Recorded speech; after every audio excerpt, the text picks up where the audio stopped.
Hello everyone, welcome back to my channel.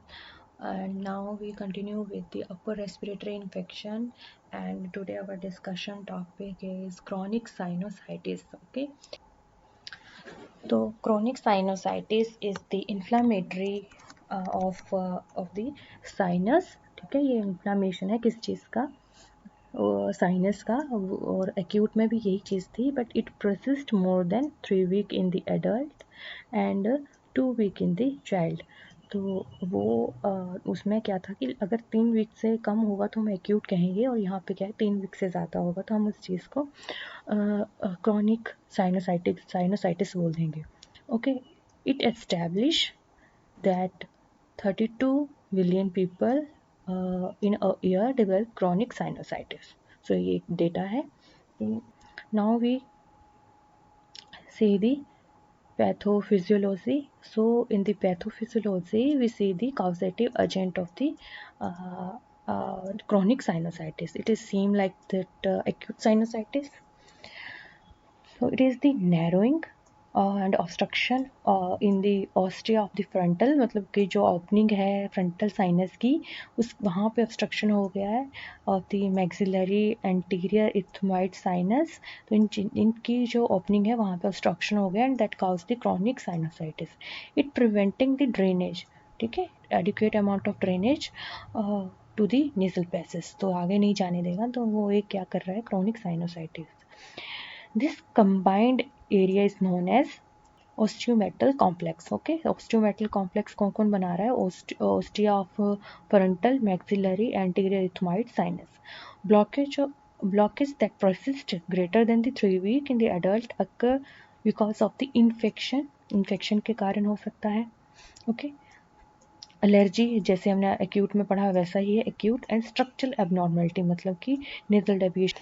This result stagnant secretion, ठीक है, कि वहाँ पे जमा हुआ है and ideal medium for the infection. अब वो जब सब कुछ जम चुका है तो वो क्या एक आइडियल मीडियम बन चुका है इन्फेक्शन के लिए. हमने वहाँ पढ़ा था कि जमा हुआ इन्फेक्शन जो भी ड्रेनेज है वो excellent medium for bacterial growth है, वैसे ही यहाँ है सेम टू सेम.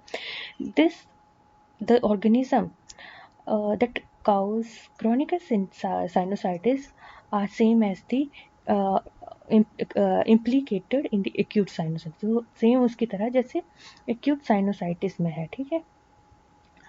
आगे है immunocompromised patient however are increase the risk of developing fungal sinusitis.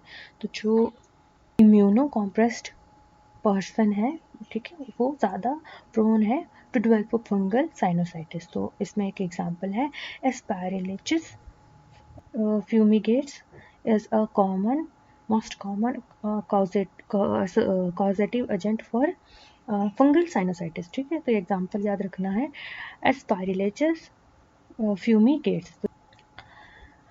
And the clinical manifestation, मतलब उसके क्लिनिकल मैनिफेस्टेशन का मीनिंग ये होता है कि इसके साइन एंड सिम्टम क्या होंगे जब साइनोसाइटिस आएगा. सेम एक्यूट की तरह होगा, उसकी तरह ही होगा एक्यूट की तरह. So the clinical manifestation of chronic sinusitis include impaired म्यूकोसीलरी clearance and ventilation. कफ होगा, ठीक है, बिकॉज कफ क्यों हो रहा है, because of the thick discharge constantly drip backward into the nasal pharynx.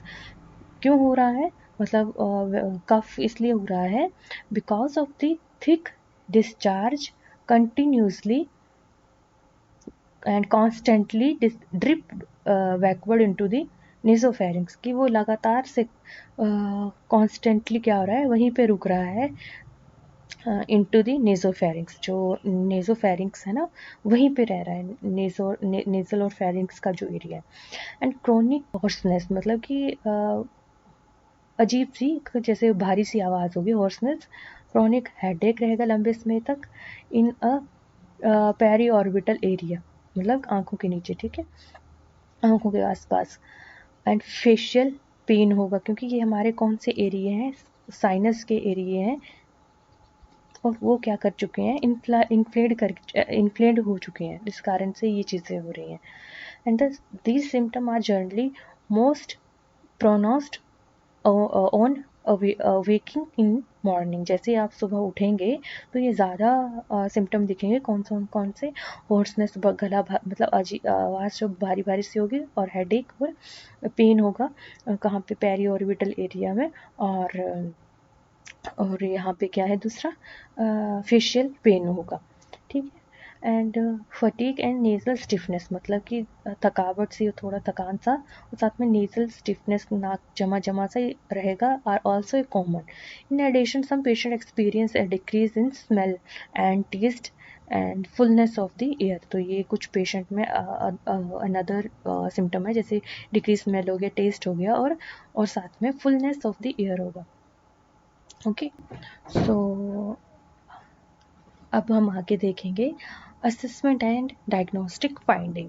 So in the assessment and diagnostic finding we have a careful history uh, and diagnostic assessment. मतलब ये हमें पेशेंट का प्रॉपर हिस्ट्री लेना है, और उसके सारे जो डायग्नोस्टिक असेसमेंट है, जैसे कि सीटी स्कैन हो गया, एमआरआई हो गया, एक्सरे हो गया, वो सब हमें पेशेंट के लेने हैं, ठीक है। तो जैसे कि computer tomography scan, that is a CT scan of the sinus, and MRI, that is the magnetic resonance imaging.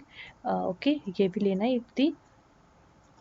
If the fungal infection, if the fungal sinusitis is suspected, अगर हमें फंगल साइनसाइटिस का कुछ ऐसे लग रहा है, suspected लग रही है, तो हमें ये चीज़ें लेनी है। Are perform to rule out other local और सिस्टमिक डिसऑर्डर। जैसे कि ये चीज़ें हम इसलिए ले रहे हैं MRI, कि हमें पता चले कि अंदर कोई ट्यूमर तो नहीं, फिस्टुला तो नहीं है, या एलर्जी तो नहीं है किसी चीज़ से, ठीक है। तो ये हमें चीज़ें पता चल जाएंगी अगर हम ये करेंगे, हम सीटी स्कैन और MRI। नेजल एंडोस्कोपी, ठीक है, may be include rule out underlining disease such as trauma and sinus mycetoma, ठीक है। साइनस माइसेटोमा मीन्स फंगल बोल, मतलब कि उसके आसपास फंगल की ग्रोथ तो नहीं होगी, जो हमारा अफेक्टेड एरिया, ठीक है। तो एंडोस्कोपिक में हमें विजुलाइज हो जाएगा कि अंदर ट्यूमर है, या क्या वहाँ पे फंगल वॉल बना है, जिसे हम कह रहे हैं sinus mycetomas. The fungal wall is usually a brown और greenish black material with the consistency of peanut butter और कॉटेज चीज़। मतलब कि अगर हम उसको फंगल रोल को अंदर से देखेंगे तो उसका कलर किस तरह का होगा? ब्राउन होगा या ग्रीन ब्लैक होगा, ठीक है। और उसकी देखने में अपीयरेंस, जैसे कंसिस्टेंसी किस तरह का होगा देखने में? तो एक लाइक पीनट बटर की तरह होगा, ठीक है। और या तो कॉटेज चीज़ की तरह होगा। तो ये इसकी अपीयरेंस है। Now we discuss the complication, कि इससे होने वाले मतलब आगे क्या कॉम्प्लिकेशन आ सकती हैं इस डिसीज से। सो यहाँ पे क्या है? Complication of chronic sinusitis are मतलब ऑल्थ्रो इनका अनकॉमन है, पता नहीं क्या क्या हो सकती है। इंक्लूड सीवियर ऑर्बिटल सेलुलाइटिस, मतलब कि जो ऑर्बिट के सेल्स हैं उनकी स्वेलिंग, सब पेरियोस्टियल एब्सिस, ठीक है, जैसे हमने एक्यूट साइनोसाइटिस में पढ़ा था। कैवर्नस साइनस थ्रोम्बोसिस, ठीक है, थ्रोम्बोसिस वहाँ पे क्लोट होगा। एंड मेनिंजाइटिस, एंसेफेलोपैथी, ये इसकी कॉम्प्लिकेशन है आगे। और इस्कीमिक माइफ्रैक्शन, क्योंकि ये जो इफ़ेक्ट कर रहा है, ये अपने आसपास के बाकी ऑर्गन को भी इफ़ेक्ट कर रहा है। जैसे कि ये नोज़ में है, मतलब हमारे अपर रेस्पिरेटरी एरिया में है, तो ये साथ में हमारे आई को भी इफ़ेक्ट कर रहा है, ठीक है। ये पूरे आईज़ के एरिया को इफ़ेक्ट कर रहा है, साथ में हमारा ब्रेन में इन्फेक्शन कर रहा है, ठीक है। ये दोनों ब्रेन इन्फेक्शन कॉज कर रहे हैं, और साथ में हार्ट में भी जाके इस्केमिक इन्फ्रैक्शन कर रहा है, ठीक है। ये तो होगी इसकी कॉम्प्लिकेशन। तो अब हम पढ़ेंगे मेडिकल मैनेजमेंट, हम इसे किस तरह से मेडिकल से ट्रीट कर लेंगे। तो मेडिकल मैनेजमेंट में सबसे पहले आएगा इसको सेम एक्यूट साइनोसाइटिस की तरह ही इसका मैनेजमेंट है। तो हम पहले करेंगे anti microbial agents of chronic of choice include एमॉक्सिलिन, जैसे हमने वहाँ पे एमॉक्सिलिन का ही यूज़ किया था, और साथ में एम्पिसिलिन और क्लैरिथ्रोमाइसिन, ठीक है। एंड द थर्ड जनरेशन कौन सा, सिफेलोस्पोरिन्स। उसके बाद है लीवोफ्लॉक्सिन, ठीक है, ये भी यूज़ की जा सकती है। Quinolone may be used. The cause of treatment may be 3 to 4 week. इसको दवाई हमें 3 से 4 वीक्स के लिए लेना है, ठीक है। अगला है डीकंजेंट एजेंट्स, ठीक है, जो हमारी कंजेशन को ठीक कर दें, वो ले सकते हैं। एंटीहिस्टामिन, अगर एलर्जी तो एंटीहिस्टामिन चलेगी। सेलाइन स्प्रे, म्यूकोसा को मॉइस्ट रखने के लिए हमें चाहिए सेलाइन स्प्रे। एंड हीट मिस्ट में ऑल्सो भी प्रोवाइडेड सम सिम्टम रिलीफ के लिए। इसके बाद आया, अगर क्रॉनिक बहुत ज़्यादा परेशान कर रहा है तो हमें उसके बाद उससे बचने के लिए एक लास्ट ऑप्शन है, ये क्या है, सर्जिकल मैनेजमेंट।